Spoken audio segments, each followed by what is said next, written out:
They're fighting over the chance to kill me.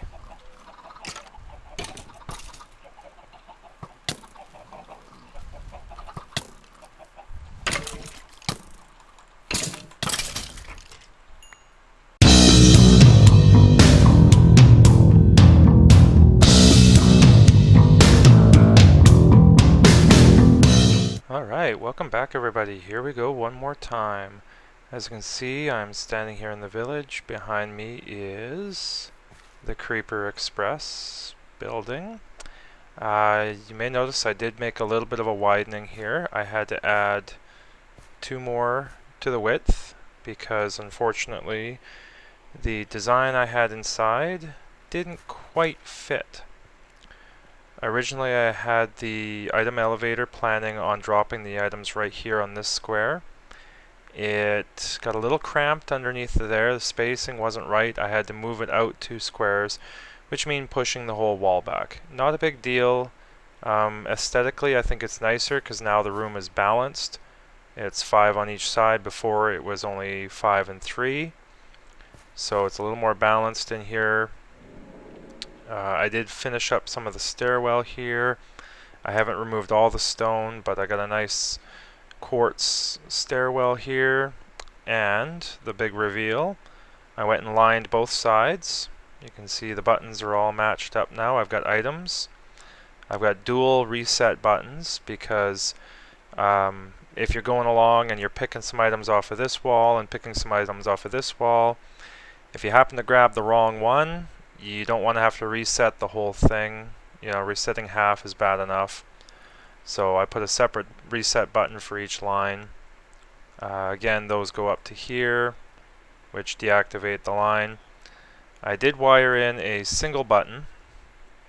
This calls up one item, and that one is connected to right here. You can see it comes across and connects to here, which will generate the pulse that triggers the droppers. So I'll do a quick demonstration right now, and then I will explain my next piece. So let's say I want to do a nether build. Okay, so you come along here. What do we got? What do we got? Oh, there's some soul sand. Let's pick the soul sand. You hear that chunk go up. There's your soul sand. Some nether brick. There's a spider crawling around here somewhere, but that's not an issue. And here's a little bit of netherrack. Okay, so now those 3 things are picked. And you go ahead and you punch the button. Okay.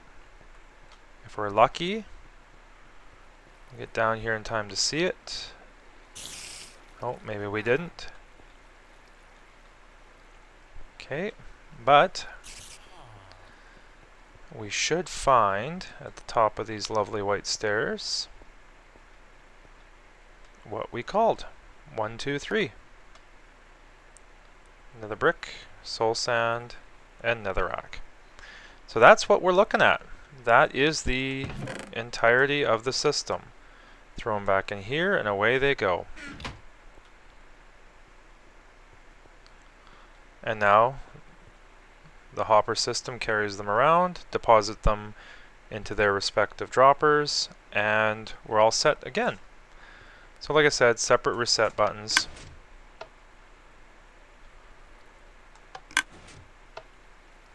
Just like that. Now, oops, missed. So the workings aren't that difficult. Back here is the droppers, and they spit into the water flow. Water flow carries them down. They go into a fence post elevator. Pretty typical. That design is around everywhere. I hear a spider crawling around here. Maybe we should go take care of him real quick. I hate that noise. It's really annoying. Where is he?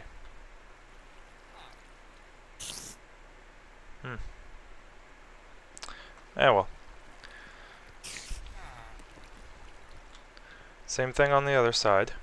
Nothing different. Same setup. Oh, I hope that slime is lower. Up here is where the item elevator comes out. So it spits the items up at the top here. Come around the corner. So the items pop up here, bounce around the corner, go straight through into this little item elevator, takes you right up to the post office. Where's that slime? Oh, he's outside the fence. Okay. And that spider is over there. Okay, no threat to anything we're doing today. So, that is it in a nutshell. I just have to decide on a color scheme and pattern. Close this all up so you don't see the inner workings. I'm going to put an access hatch here to show to get to the redstone. Now, it's going to get very tedious to punch 1 over and over and over again if you want full stacks. So, the 1 button is good. I'm going to have a 16 button, and somewhere along here, I'm going to have to rewire this a little bit. I'm going to have a 64 button. So all you have to do is push the button, and it calls out 16, because some items might be stacked in 16. Sometimes you don't want a full stack. And a 64 button, that will draw the entire stack. Now the wiring for that is incredibly complex. At least the tutorial or the example that I followed is extremely complex. It's the only way I've ever found to do it. I did try with hoppers and clocks and such, and it always seemed to mess up on me. Okay, I hate the noise of these slimes. There we go.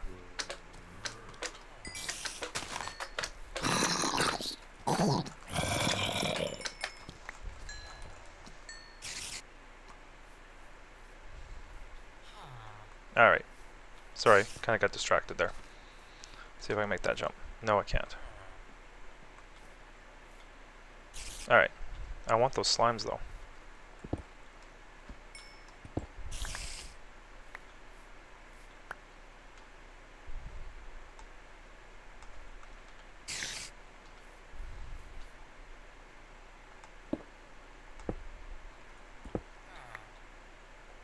There. Sorry about that. Okay, as I was saying. What was I saying? Oh, the wiring. Stopped to think and forgot to start again. The wiring for the 16 and 64 buttons is very complex. I believe the user was Peppe, and I found it just scrolling through some message boards. May have been a Reddit post, I'm not sure, I can't remember.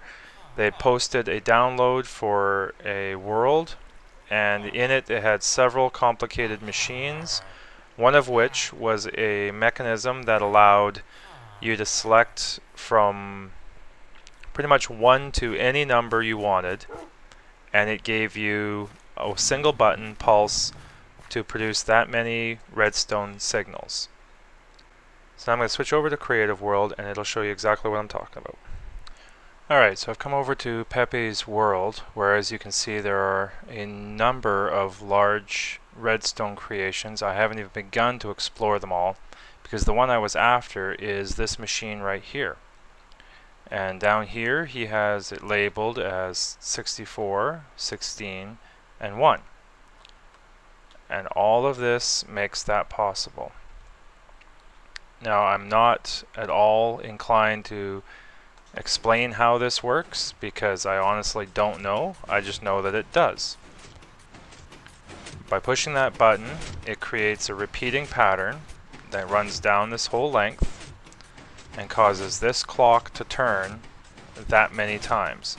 So you can draw your redstone signal from here and bring it out to whatever you want it to pulse 64 times. or 16 or 1, and it's actually programmable to any number. And that is solely based on the redstone torches that appear along the line here. So if the redstone torch is missing from this line, this is the 64 line.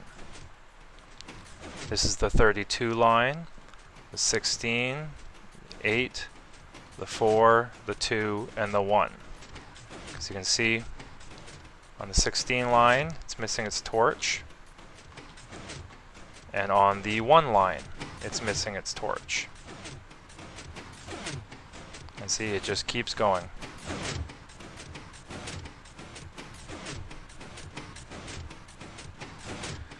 So if you want, say, 14, you would use the 8 and the 4 and, sorry, the 8, the 4, and the 2, because 8, 12, 14.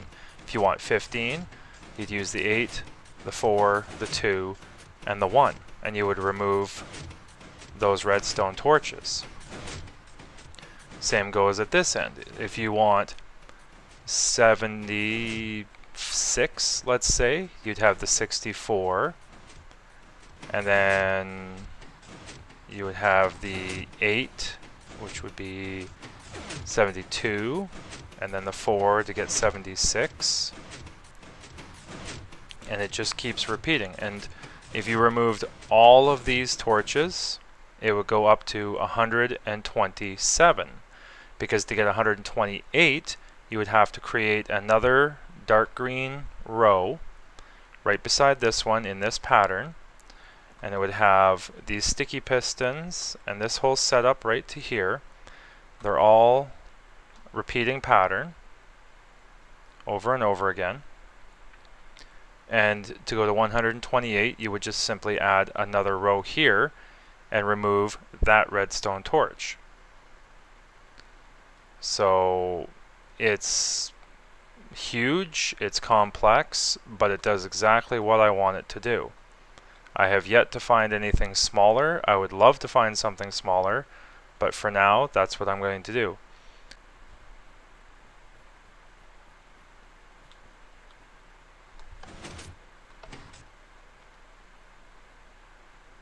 Is that an item switch? Oh, okay. That's a block switcher. That's an easy one.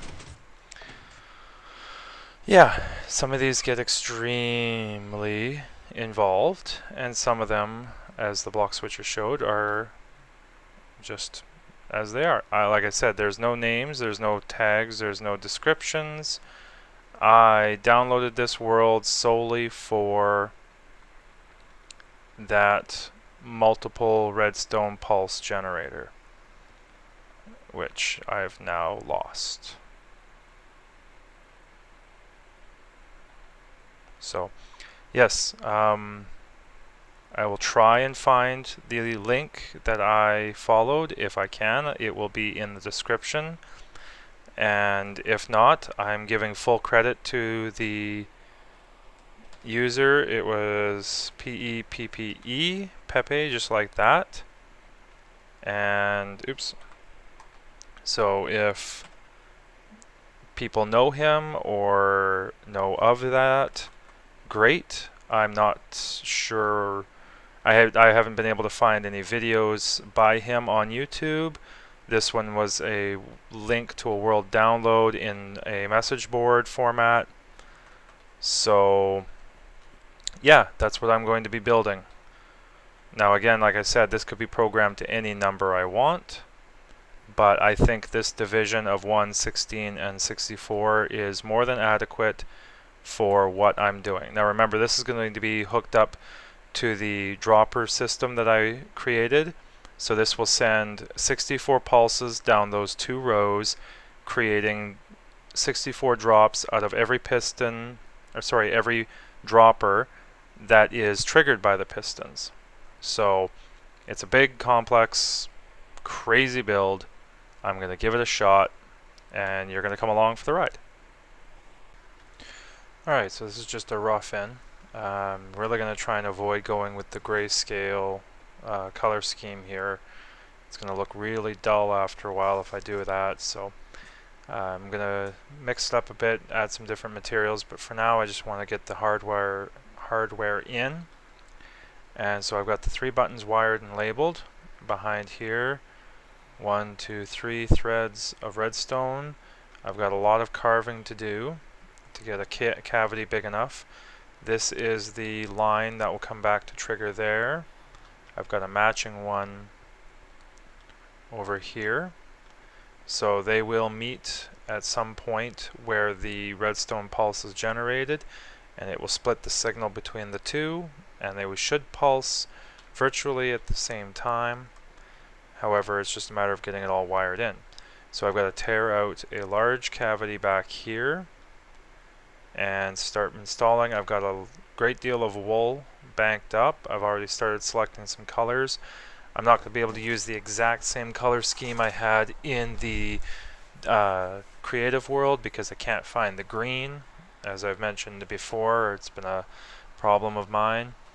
So I'll have to mix up the color scheme, but I would like to color code the wiring so that I can keep track of what I'm doing, make it a lot easier to build. I could go, I believe I'm going to need a couple extra colors. I'm going to have to go flower hunting to get a variety of colors and get the right amount of wool colored. I know that it will require some glowstone because of the way that glowstone and redstone interact. There is a trick in there that uses that. I don't remember the exact rules for it, but I did notice at one point in the creative build that you had to use glowstone because of the way they interact with each other. So I'm going to go ahead. This is all just going to be closed off here, and just like that, and then you make your selection and run up the stairs. So yes, I'm going to go ahead and knock all that back, get all of that tore out, and start laying in the redstone. I'm probably going to do most of it off camera because I'm not going to be able to explain what it is. I'm just following a pattern. So yeah, it's probably not going to be much of an interest to laying down the redstone. So I will be back. I'll do a couple of stages and then we'll be done with it.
And there we have it. I have everything wired in. Oops. It's a real jumble right now. I have to get some better pathways here, but everything is in. Everything is exactly where it belongs. I had to mirror this because the example I was following actually went out from the inputs and went that direction. So I wanted to go that direction, so I had to build everything in a mirror pattern. But I figured it out. It worked just fine. Oops, fall again. So there we have it. Now I have to do some prettying up because I've got holes all over the place. It's a mess. I may still have to rework this wiring system. It's kind of in the way. I might lift it up, put it overhead, Won't take much extra. I did some tests. They work. I don't have enough of those. Don't have enough Craig rock in there to make the test worth it. So I'll reset that. I've got lots of sand. Let's go with this one, nether brick. Now the biggest downfall of this is it does generate a lot of lag. So I'm going to push 16 and I'm going to jump up here. Oh, maybe not. If you wait, you can hear the ticking of the pistons and the ticking of the droppers. And we're going to see it shoot along that ice rail there. See? You can see them going right there.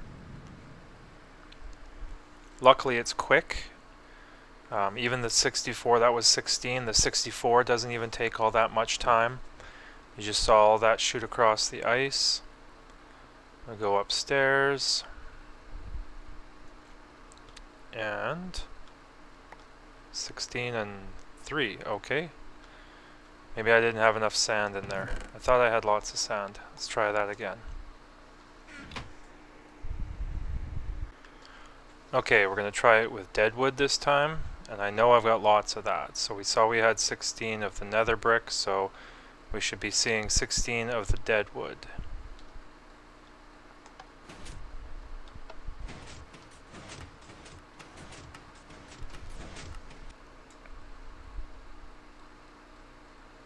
Okay, should be...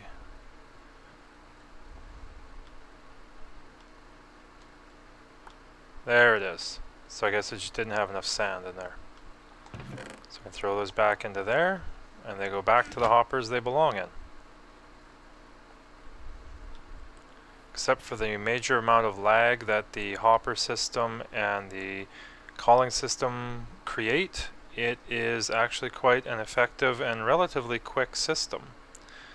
So I wouldn't recommend it on a server. I'm sure that wouldn't pass any sort of tests on the server, but here in single player, if you don't mind slowing down a little bit every once in a while, it's not too bad.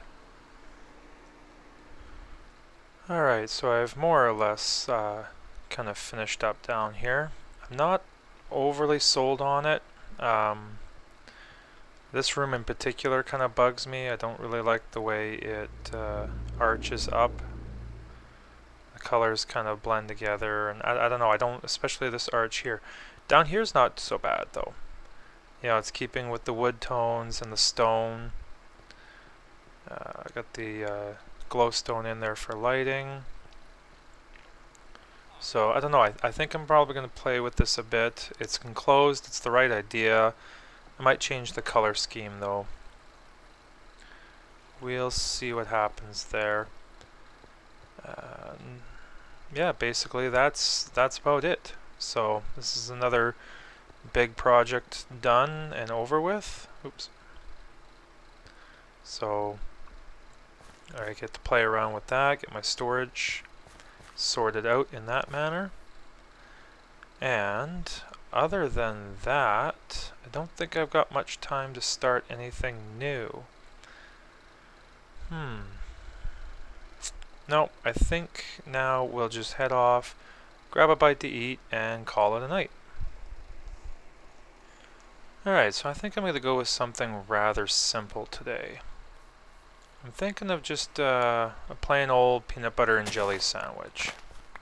I'm going to gather up some wheat here, make a loaf of bread,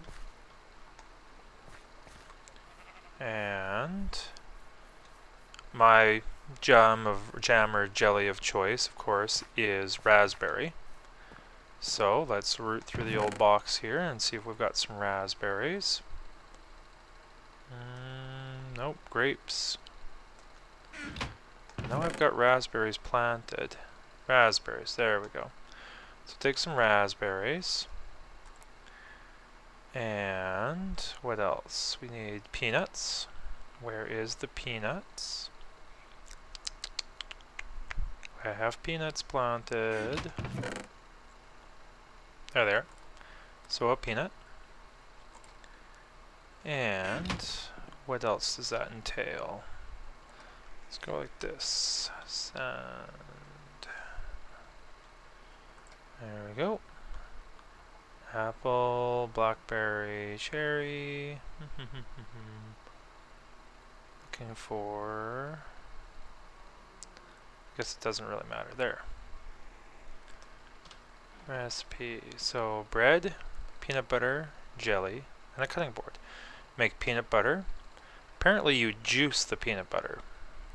I would have thought you put the peanuts in the mortar and pestle, but enough. Good enough. And to make jelly, I imagine the recipe is the same no matter what. Some sugar, the juicer, the saucepan, and the fruits. Okay, so it looks like I'm going to need the saucepan, the cutting board, and the juicer. And some sugar. Who's got sugar? Nope. I'm sure I have sugar in here. I have salt.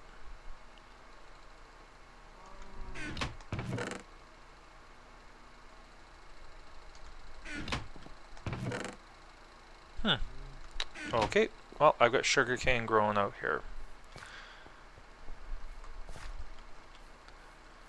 So, go grab ourselves a stalk. There we go. Alright, now we got it. And we should be able to do all this without a crafting table. Really, we can just make this standing right here.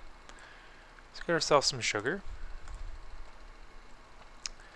And first of all, we need the raspberries with the sugar and the saucepan and the juicer. And the peanut butter. Oh, you know what? I do need it. I need it for the bread, because the crafting table is the 3. Wrong one. There we go. Alright, there we go.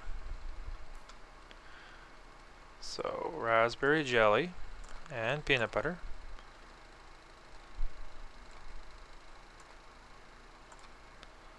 There we go.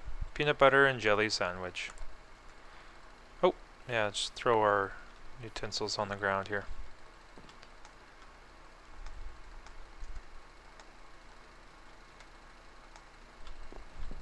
Alright, let me go get some exercise. I think I'm gonna go kill some squid here. I'll be right back. Alright, here we go. I think I'm gonna get around to drinking that grapefruit juice that I made way back when as well, so let's see what the peanut butter and jelly sandwich does for me. I'm at 3 hunger. Oh wow, that's really decent. 2, 4, 5 hunger. Well, I imagine the grapefruit juice is going to give me at least that 2 back. Yep, there we go. Not too bad, I like that. I'm going to have to make some more peanut butter and jelly sandwiches. Those covered off good. Alright, well, that's it for now. Hopefully you guys had some fun. That was an interesting build. I'm not totally sold on the design of the interior there, but I'll play with it, see what I can do, make it a little better. But until then, thanks for hanging out, and we'll see you later.